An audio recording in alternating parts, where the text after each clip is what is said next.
आज के इस दौर में बुराई इतनी ज्यादा फैल चुकी है कि लोग मामा भांजी के रिश्ते तक को नहीं बख्श रहे हैं। क्या आप कभी सोच सकते हैं कि मंदिर का एक पुजारी जो सबको सही रास्ते पर चलने को कहता है, वो खुद अपनी भांजी के साथ अवैध संबंध बनाता है और बाद में उसे मार देता है। आज मैं आपको एक ऐसी सच्ची घटना बताने जा रहा हूं जिस घटना ने मामा और भांजी के रिश्तों को शर्मसार कर दिया था। तो दोस्तों, ये पूरा मामला अवैध संबंध, झूठ और धोखाधड़ी का निकलता है। खुलासे के बाद रिश्ता भी शर्मसार होता है और आखिर में कुछ ऐसा होता है जिसको लोग एक्ट ऑफ कर्मा का नाम देने तक लगते हैं। तो आखिर क्या है इस कुरुंगती अप्सरा मर्डर केस की पूरी कहानी? लड़की के साथ क्या कुछ हुआ था और आखिर लड़की ने ऐसा क्या किया था कि उसके मरने के बाद लोग इसे एक्ट ऑफ कर्मा का नाम देने लगे? चलिए जानते हैं सब कुछ डिटेल में।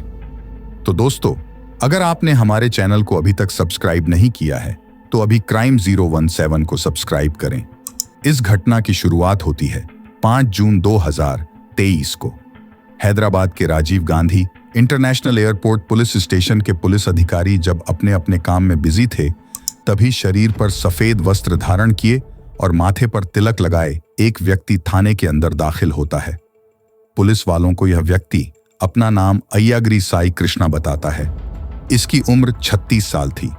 पुलिस वालों के सामने अय्यागिरी बताता है कि 2 दिन पहले यानी 3 जून की रात को शमशाबाद इलाके में मैंने अपनी 30 साल की भांजी कुरुंगती अप्सरा को अपनी कार से ड्रॉप किया था। उसे अपने दोस्तों से मिलने के लिए भद्राचलम जाना था।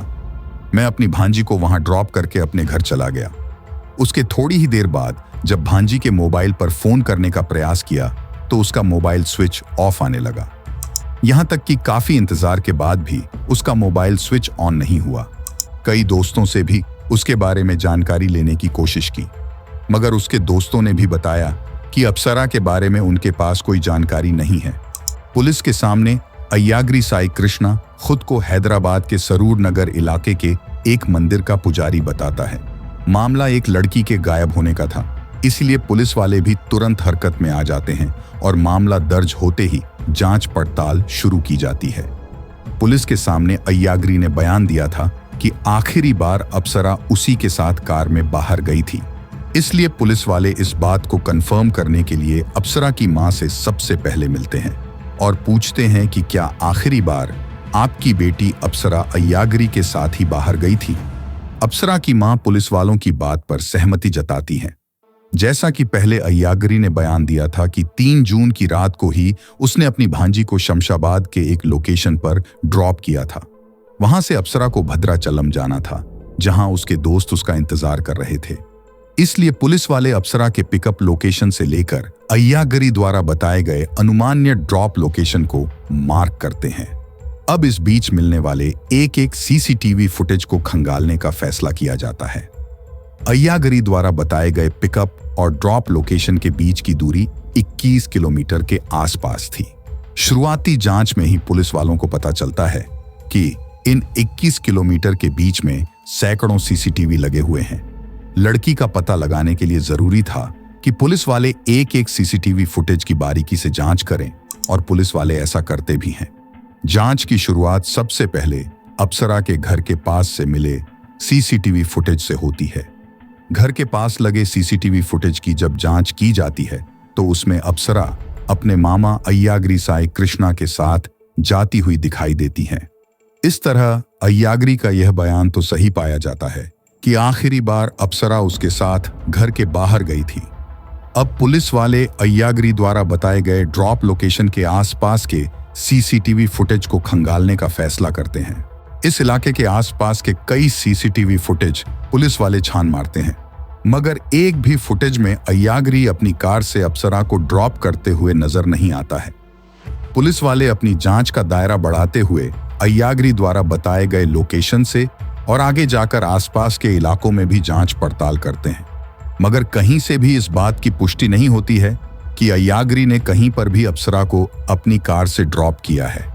जब कहीं से भी पुलिस वालों को अप्सरा के ड्रॉप लोकेशन के बारे में जानकारी नहीं मिलती है तो पुलिस वाले एक बार फिर से अय्यागिरी से ही पूछताछ करने का फैसला करते हैं। जब इस मामले में दोबारा से अय्यागिरी से पूछताछ की शुरुआत होती है तो पुलिस के सामने वह हड़बड़ा सा जाता है और अब दूसरी ड्रॉप लोकेशन के बारे में बताने लगता है। मतलब कि अय्यागिरी ने अब अपना बयान बदलना शुरू कर दिया था।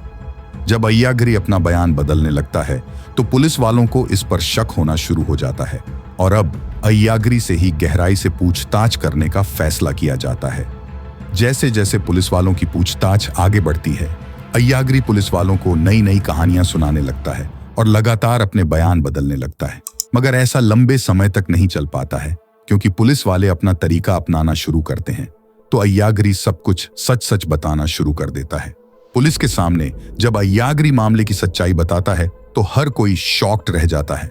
अय्यागिरी पुलिस वालों को बताता है कि उसने अपनी भांजी अप्सरा को कहीं भी ड्रॉप नहीं किया था, बल्कि उसने उसे मार दिया है। पुलिस वालों के सामने अय्यागिरी बयान देता है कि 3 जून की रात घूमने जाने के बहाने से अपनी भांजी अप्सरा को वह अपनी कार में बैठाता है। फिर वह उसे शमशाबाद के एक बेहद ही सुनसान इलाके में पहाड़ी के ऊपर लेकर चला जाता है। यहां इन दोनों में किसी बात को लेकर बहस होती है और फिर यहीं पर एक बड़ा सा पत्थर उठाकर अय्यागिरी अपनी भांजी के मुंह पर जोर से मार देता है। एक बार नहीं बल्कि लगातार अय्यागिरी अप्सरा के चेहरे पर पत्थर से वार करता है और बड़ी बेरहमी से उसे कुचलकर मार देता है। अपनी भांजी की जान लेने के बाद अय्यागिरी को लाश ठिकाने लगाने की चिंता सताने लगती है। इसलिए पहले तो वह लाश को एक प्लास्टिक में अच्छे से लपेटता है और फिर उसे अपनी कार की डिग्गी में रखकर एक ऐसी जगह की तलाश में लग जाता है जहां लाश को जलाया जा सके। इस तलाश में वह एक और सुनसान जगह पर पहुंचता है और अपनी कार खड़ी करके लकड़ी की तलाश में लग जाता है। मगर उसे एक लाश को जलाने लायक लकड़ी नहीं मिलती है। इसके अलावा उसे पकड़े जाने का भी डर सताने लगता है। इसीलिए अब वो लाश को जलाने का अपना फैसला बदल देता है और अब दूसरे तरीके से लाश को ठिकाने लगाने का प्लान बनाने लगता है। लाश को गाड़ी की डिग्गी में ही रखकर वो उसे कुछ देर तक अपने घर की पार्किंग में ही खड़ी रखता है और फिर मौका मिलते ही कार लेकर उस मंदिर के पीछे चला जाता है जहां वो पुजारी के तौर पर काम किया करता था। इस मंदिर के पीछे मंडल रेवेन्यू अफसर का दफ्तर था। इस दफ्तर के पास एक बड़ा सा मैनहोल था। जब चारों तरफ सन्नाटा हो जाता है तो अय्यागिरी अपनी कार को इसी मैनहोल के पास लेकर जाता है और मौका पाते ही अप्सरा की लाश को उसी मैनहोल में डालकर इसका ढक्कन बराबर से बंद कर देता है। कोई कभी भी इस लाश तक न पहुंच पाए, इसलिए यह करीब 2 ट्रक मिट्टी भी उस मैनहोल के ऊपर डलवा देता है। हालांकि 2 ट्रक मिट्टी डालने के बावजूद अगले दिन अय्यागिरी यह नोटिस करता है कि थोड़ी थोड़ी बदबू मैनहोल से बाहर आ रही है। इसलिए वह फिर मिट्टी हटाकर पहले मैनहोल के ऊपर अच्छे से सीमेंट का प्लास्टर चढ़ा देता है, फिर उसे मिट्टी से ढक देता है। अब अय्यागिरी को लगने लगता है कि उसने सही जगह लाश को ठिकाने लगा दिया है और अब वह कभी भी पकड़ा नहीं जाएगा। हालांकि एक समस्या थी कि उसकी बहन जानती थी कि अप्सरा को आखिरी बार अय्यागिरी ही लेकर बाहर गया है। ऐसे में वह पुलिस से शिकायत कर सकती थी। इसलिए किसी को शक न हो, इसलिए अय्यागिरी खुद ही पुलिस के पास जाकर अपनी भांजी के गायब होने की शिकायत दर्ज करवा देता है। मगर उसकी यह चालाकी काम नहीं आती है और पुलिस के सामने उसका झूठ पकड़ा जाता है। अब पुलिस वाले हत्या के मोटिव के बारे में पता लगाने का फैसला करते हैं। जब पुलिस वाले अय्यागिरी से हत्या के कारण के बारे में जानने की कोशिश करते हैं तो अय्यागिरी कुछ और चौंका देने वाला खुलासा करता है। अय्यागिरी के खुलासे के मुताबिक अप्सरा और अय्यागिरी पिछले काफी समय से एक दूसरे के साथ रिलेशनशिप में थे। दोनों एक दूसरे को प्यार करने लगे थे। देखते ही देखते दोनों का प्यार इतना ज्यादा बढ़ जाता है कि दोनों एक दूसरे के बेहद ही करीब आ जाते हैं। और फिर एक दिन उसे पता चलता है कि अप्सरा गर्भवती हो गई है। प्रेग्नेंट होने की बात जब सामने आती है तो अप्सरा अय्यागिरी पर दबाव बनाने लगती है कि अब ऐसे नहीं चलेगा, बल्कि जितनी जल्दी हो तुम मुझसे शादी कर लो। मगर अय्यागिरी के सामने समस्या ये थी कि उसकी शादी कई साल पहले ही किसी दूसरी लड़की से हो चुकी थी और उसके 2 बच्चे भी थे। ये बात अप्सरा भी जानती थी, इसलिए वो लगातार अप्सरा को समझाने की कोशिश करता है। इस पर अप्सरा कहती है कि तुम अपनी पत्नी को छोड़ दो और मुझसे शादी कर लो। चूंकि अप्सरा और अय्यागिरी का पहले से ही एक रिश्ता था, इसलिए अप्सरा की लाख जिद के बावजूद अय्यागिरी शादी के लिए मना करता रहता है। इस बीच अय्यागिरी के समझाने पर अप्सरा अपना अबॉर्शन करवा लेती हैं। अबॉर्शन के बाद भी वह लगातार अय्यागरी पर शादी के लिए दबाव बनाती रहती हैं। इसी के बाद अय्यागरी खौफनाक प्लान बनाना शुरू करता है और फिर 3 जून की रात आखिरी बार लॉन्ग ड्राइव के बहाने अय्यागरी अप्सरा को लेकर घर से बाहर निकलता है। फिर उसे एक पहाड़ी पर ले जाता है। यहां वह उसे समझाने की कोशिश करता है कि वह चाहकर भी उससे शादी नहीं कर सकता है, मगर यहां भी अप्सरा कुछ समझने के लिए तैयार नहीं होती है। अय्यागरी के मुताबिक जब अप्सरा किसी भी तरीके से समझने के लिए राजी नहीं होती है तो वो एक बड़ा सा पत्थर उठाकर अप्सरा के चेहरे पर मार देता है और फिर वह लगातार हमले करके तब तक अप्सरा को मारता है जब तक कि उसे अप्सरा के मरने का यकीन नहीं हो जाता है। इस खुलासे के बाद अय्यागरी को गिरफ्तार करते हुए पुलिस कस्टडी में भेज दिया जाता है। पुलिस जांच में अय्यागरी का इंटरनेट सर्च हिस्ट्री भी सामने आता है, जिससे पता चलता है कि उसने अप्सरा की हत्या करने से पहले इंटरनेट पर सर्च किया था how to kill human being. आगे कुछ दिनों की पूछताछ के बाद पुलिस वाले इस पूरे मामले का खुलासा करते हैं। एक मामा भांजी के अवैध रिश्ते और हत्या की खबरें बाहर आते ही सुर्खियां बटोरना शुरू कर देती हैं और आसपास के राज्यों की अखबारों में भी इस खबर को कवर किया जाता है। अब यह खबर जब तमिलनाडु पहुंचती है तो अप्सरा से जुड़ा एक बेहद ही हैरान कर देने वाला खुलासा होता है। दरअसल जब यह खबर मीडिया के जरिए तमिलनाडु में रहने वाली धनलक्ष्मी नाम की महिला तक पहुंचती है तो वह मीडिया वालों के सामने एक चौंका देने वाला खुलासा करती है। दरअसल वह बताती हैं कि अय्यागरी ने जिस लड़की कुरुंगती अप्सरा की हत्या की है वो उसकी बहू है और इस बहू के चलते उसके बेटे ने आत्महत्या कर ली थी। आगे इस मामले में पुलिस जांच करती है तो पता चलता है कि कुछ साल पहले ही अप्सरा की शादी कोयम्बटूर के रहने वाले सॉफ्टवेयर इंजीनियर कार्तिक राजा से हुई थी। कार्तिक राजा एक बड़ी कंपनी में काम करता था जहां उसे सैलरी के तौर पर अच्छा खासा पैसा मिल रहा था। कार्तिक की मां के अनुसार शादी के बाद अप्सरा की मां के अरुणा भी अपनी बेटी के यहां ही रहने चली आती हैं। अब दोनों मां बेटी मिलकर उनके बेटे कार्तिक के पैसों पर ऐश करना शुरू कर देती हैं। ये लोग आए दिन 5 स्टार होटल में जाकर खाना खाने लगते हैं। रोजाना कार्तिक पर शॉपिंग करवाने का दबाव बनाने लगती हैं। इसके अलावा अप्सरा और उसकी मां कार्तिक के पैसों से हमेशा महंगी महंगी ज्वेलरी खरीदना शुरू कर देती हैं।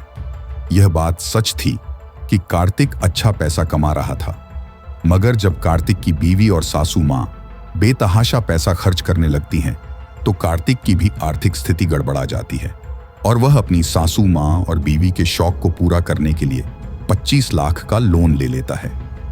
कार्तिक की मां के अनुसार दोनों मिलकर कार्तिक का यह पैसा भी खत्म कर देते हैं। इसके बाद भी ये लोग कार्तिक पर ज्यादा पैसे देने का दबाव बनाने लगते हैं, मगर अब कार्तिक की हिम्मत जवाब देने लगती है और वो अब पैसा देने से मना कर देता है। कार्तिक की मां के अनुसार जब कार्तिक पैसा देने से मना कर देता है तो अप्सरा अपनी मां के कहने पर कार्तिक पर दहेज उत्पीड़न का केस दर्ज करवा देती है। केस दर्ज होते ही पुलिस वाले कार्तिक को गिरफ्तार कर लेते हैं, फिर उसे जेल में डाल दिया जाता है। 15 दिन बाद बेल मिलने के बाद जब कार्तिक जेल से बाहर आता है तो समाज में उसे काफी ताने सुनने को मिलते हैं। इस शर्मिंदगी की वजह से कार्तिक एक दिन अपने हाथों से ही अपनी जीवन लीला समाप्त कर लेता है। जब कार्तिक की मौत की जानकारी अप्सरा और उसकी मां को मिलती है तो दोनों ज्वेलरी और पैसा लेकर रातों रात चुपके से हैदराबाद चली जाती हैं। कोई भी इन दोनों से संपर्क न कर पाए, इसलिए दोनों अपना पुराना सिम भी बंद करवाकर नया नंबर ले लेते हैं। अब यहीं हैदराबाद में रहते हुए अय्यागरी और अप्सरा की नजदीकियां बढ़ती हैं और फिर ये नजदीकी बढ़ते बढ़ते अप्सरा की मौत पर जाकर खत्म होती है। जब अप्सरा और उसकी मां पर फर्जी केस उत्पीड़न का केस दर्ज करवाने और उसकी वजह से एक मासूम लड़के की जान जाने की बात सामने आती है तो लोग अप्सरा के साथ हुई घटना को एक्ट ऑफ कर्मा का नाम देने लगते हैं। अब केस की मौजूदा स्थिति की बात करें तो अप्सरा की हत्या करने वाला अय्यागरी साई कृष्णा सलाखों के पीछे बंद है और मामला अदालत में चल रहा है। तो दोस्तों, पूरी कहानी जानने के बाद आप क्या कहना चाहेंगे?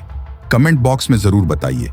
अगर आपको हमारी मेहनत पसंद आई हो तो इस वीडियो को लाइक करते हुए शेयर भी करें अगर आपने अब तक क्राइम 017 चैनल को सब्सक्राइब नहीं किया है तो जल्दी से चैनल को सब्सक्राइब कर लेटेस्ट वीडियो के लिए बेल आइकन जरूर दबाएं। ऐसी ही कहानियों के लिए हमारे साथ लगातार बने रहें। धन्यवाद।